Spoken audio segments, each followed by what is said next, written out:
et bienvenue sur le podcast Guinétopia ou la révolution des compétents. Je m'appelle Diana Taborda Gomez, je vis en Guinée-Bissau depuis 2021 et dans ce podcast, je veux imaginer avec vous la Guinée-Bissau de demain pour que tous ensemble, on puisse faire du dicton Guinée facile compo une réalité. Embarquez avec moi dans ce voyage de transformation de notre chère Guinée-Bissau. Bienvenue chez vous. Bonjour à tous. Dans ce deuxième épisode, je vais exposer les actions, décisions ou projets pratico-pratiques d'un gouvernement guinétopien en ce qui concerne l'alimentation de base, en partant de 3 fois rien, juste avec un tout petit peu de volonté politique. Car oui, jouons jeu jusqu'au bout, partons du principe que ce que nos dirigeants actuels disent est vrai, c'est-à-dire qu'il n'y a pas d'argent dans les caisses, et voyons ce que nous pouvons faire avec de l'huile de coude et des miettes en termes de budget, ok? Mais avant cela, je fais un petit aparté, je voulais partager avec vous une pépite. C'est l'épisode 22, saison 3 de la chaîne YouTube L'Esprit Critique, que je trouve génial de simplicité et qui résume vraiment mon état d'esprit avec Guinétopia.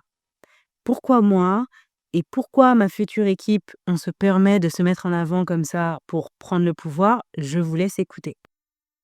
Posons une question qui peut paraître un peu simplette, mais qui en vrai est peut-être à la base de tous les autres problèmes politiques. Pourquoi c'est ce genre de cornichon qui arrive au pouvoir? Il nous semble que c'est avant tout une affaire de règles du jeu.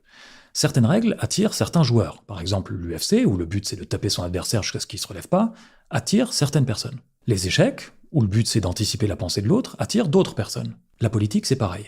Alors déjà, exercer le pouvoir sur d'autres gens, ça attire pas tout le monde. Mais les règles d'obtention du pouvoir conditionnent tout le reste. Si le pouvoir va au plus fort, tout le monde qui le veut lève une armée, comme au Moyen-Âge, et ça attire les guerriers et les violents. Si le pouvoir va à celui qui se fait élire, tout le monde qui le veut se met à convaincre par tous les moyens, y compris les pires. Et on se retrouve avec une bonne dose de menteurs et de tordus. Maintenant, la question intéressante, c'est est-ce qu'on peut fabriquer des règles qui attirent d'autres personnes au pouvoir? La République, elle nous appartient à tous. Nous aussi, on a notre mot à dire. Et c'est pas parce qu'on parle moins fort ou qu'on est moins égotique ou moins brutaux qu'on est moins légitime pour décider tous ensemble d'où on va en tant que société. On doit bien en avoir quelques-uns parmi nous qui sont honnêtes, compétents, qui pensent pas que à eux, bref, des gens bien. Si vous voulez vraiment tester le caractère de quelqu'un, donnez-lui du pouvoir, disait Abraham Lincoln. Alors ces gens, on va pas les changer, ils sont comme ils sont. Par contre, on peut changer les règles, pour que ce genre de personnage ne soit plus en position de casser les valseuses à la terre entière. Vous avez entendu? República y a nos. La République, elle nous appartient à tous. Nous aussi, on a notre mot à dire. Après avoir distillé nos idées sur nos besoins fondamentaux, j'arriverai à un épisode où je parlerai de nos institutions. Et je vais vous ressortir cet extrait. Parce que ce n'est pas un problème de personne au pouvoir, c'est clairement un problème de règles du jeu. Voter en 2025 pour quelqu'un qui veut le pouvoir, mais qui n'a pas l'intention de changer complètement les règles du pouvoir, et mes amis, on retrouvera une Guinée-Bissau dans le même état, sinon pire qu'aujourd'hui. Et moi, personnellement, ça me facilitera encore plus la tâche en 2030. Alors, faites-moi la faveur de faire un effort et choisissez bien lors des prochaines élections. Et peut-être que je n'aurai pas besoin de me présenter. Merci donc à l'équipe d'Esprit Critique. Ils ne sont pas au courant, j'espère qu'ils ne me demanderont pas de droit d'auteur. Je vous laisse aller faire un tour sur leur chaîne. Allez voir l'épisode par vous-même, ainsi que les autres d'ailleurs. Je referme l'aparté. Alors, le peuple a faim. On repart de zéro, puisque tout le système est vicié, qu'encore une bonne partie de la population est illettrée ou en grande difficulté scolaire, et qu'en plus, si on écoute nos dirigeants, il n'y a d'argent pour rien. Alors il faut aller chercher les solutions les plus simples, faciles à mettre en place et les moins coûteuses. Est-ce que ce sont toutes des solutions pérennes? Non, bien évidemment. Mais au moins, elles permettront un changement visible, un espèce de starter dans la vie de la population relativement rapidement et surtout le début d'un changement de mentalité. Alors, je vous l'ai dit dans le premier épisode, je suis quelqu'un de très concret, très pratique. Vous n'aurez pas de cours de macroéconomie politique avec moi, soyez tranquille. Et quoi de plus concret que de passer en revue les besoins de la population? Si quelqu'un a une équivalence afro à la théorie de Maslow, je suis preneuse, mettez-la moi en commentaire. En attendant, cet épisode et un bon nombre des prochains seront basés sur la pyramide de Maslow. Je tiens à citer encore Thomas Sankara, qui disait Lorsque le peuple aura pris conscience et mis en place lui-même une fondation solide et autonome pour parvenir à ses besoins de base, il saura quoi et comment demander à ses représentants, le gouvernement, de subvenir à ses besoins supérieurs. Fin de citation. C'est le démos kratos dans toute sa splendeur, le pouvoir au peuple, de faire et de défaire. En ce qui concerne donc le premier besoin primaire, la nourriture, j'ai 3 grosses actions concrètes. 1. Encourager à cultiver les jardins. 2. Faire augmenter les rendements des agriculteurs déjà en activité. Et 3. Motiver et former les jeunes ayant déjà des terrains agricoles dans la famille à commencer ou à reprendre une exploitation.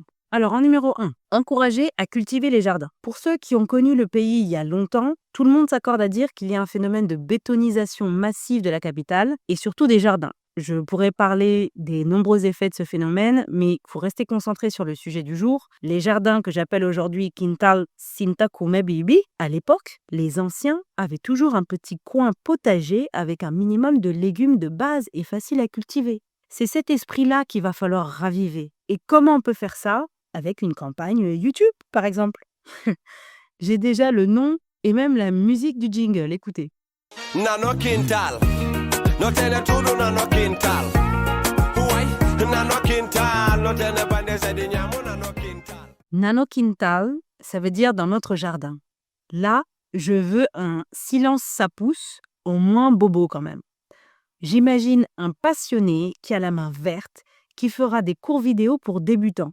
Je ne suis pas experte, mais le nécessaire pour 80% des sauces du pays peuvent être cultivées même en ville.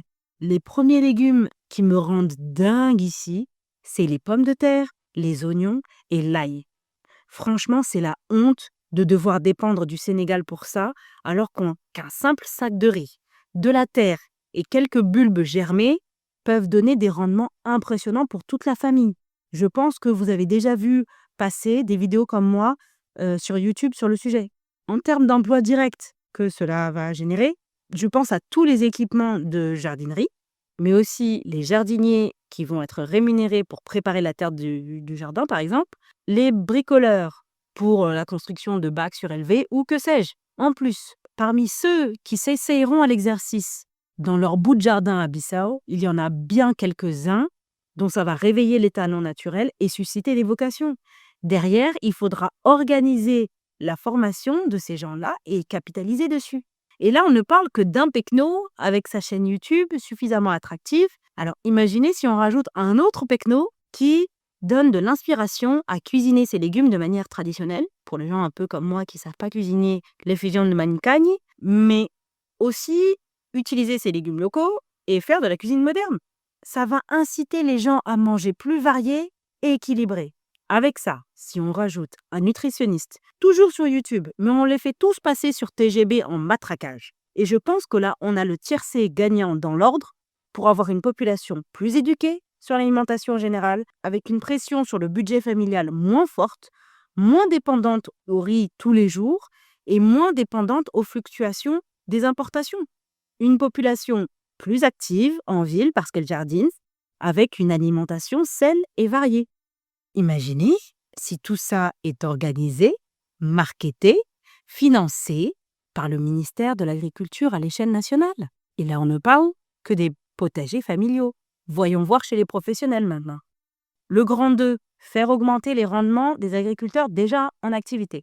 Pour aller au fond et au mieux, j'aurais évidemment besoin d'avoir les données sur les réelles problématiques que rencontrent les agriculteurs. Mais je vais commencer par les idées que j'ai à l'esprit. Donc, du bout de mon nez, je vois 4 problématiques majeures.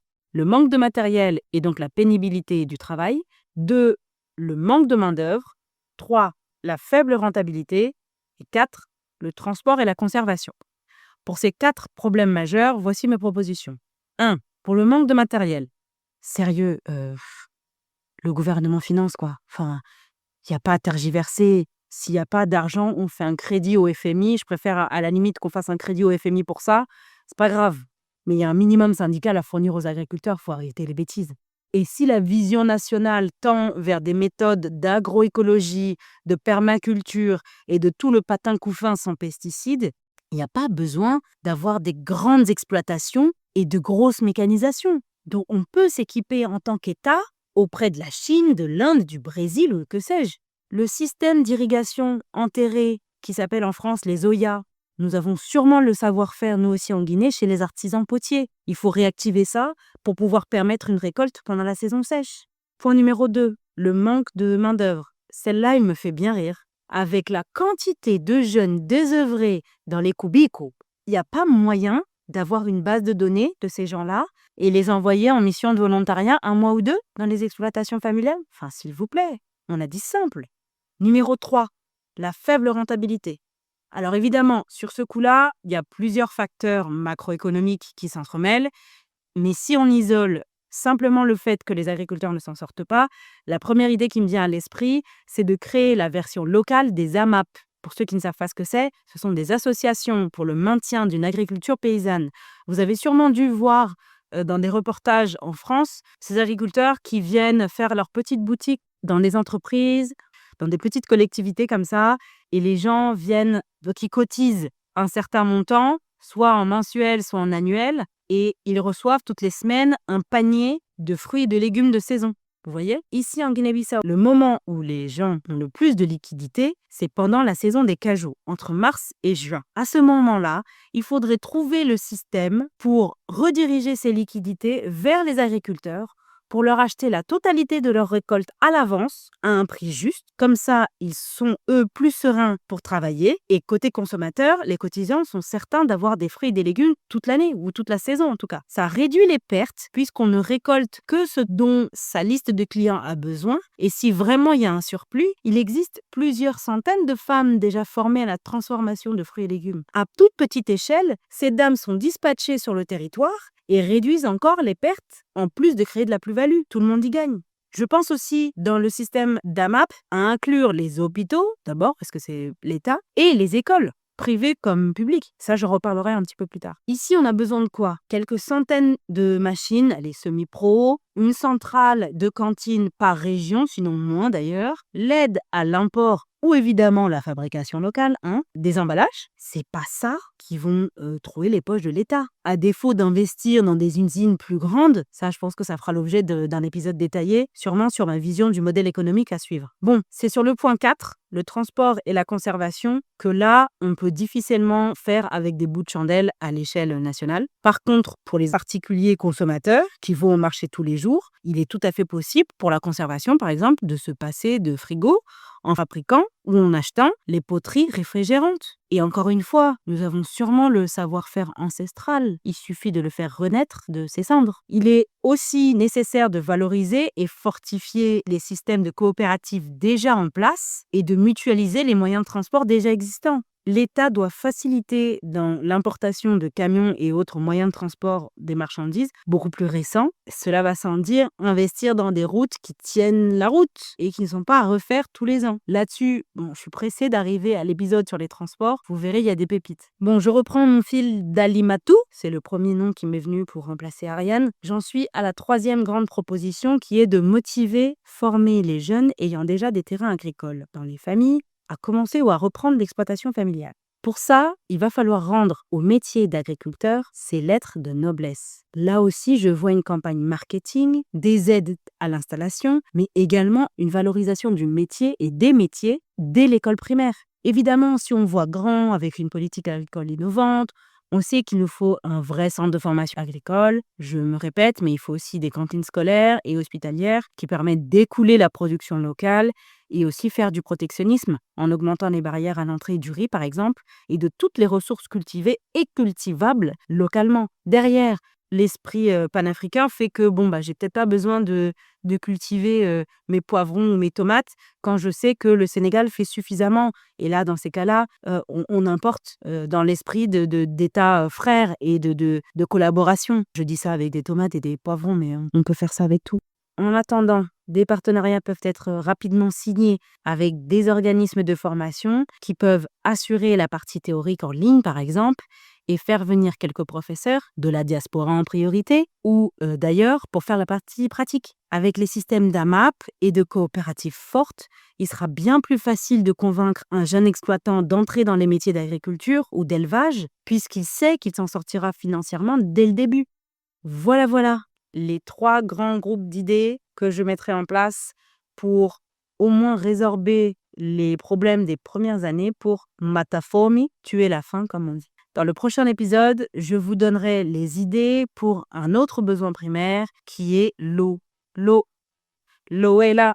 Je ne me souviens plus de la musique de Kirikou, mais l'eau est partout en Guinée, alors il va falloir en profiter pour régler tous nos problèmes à ce niveau-là. N'hésitez pas à partager, c'est comme ça qu'on fera grandir la révolution des compétents, et si vous voulez apporter votre pierre à l'édifice, contactez-moi sur les réseaux sociaux, mais en priorité par mail. Je vous embrasse. Ciao. Merci de m'avoir écouté. Partagez à fond pour qu'on soit de plus en plus nombreux à imaginer la Guinée-Bissau idéale et prospère. Je vous embrasse, à la prochaine. Ciao.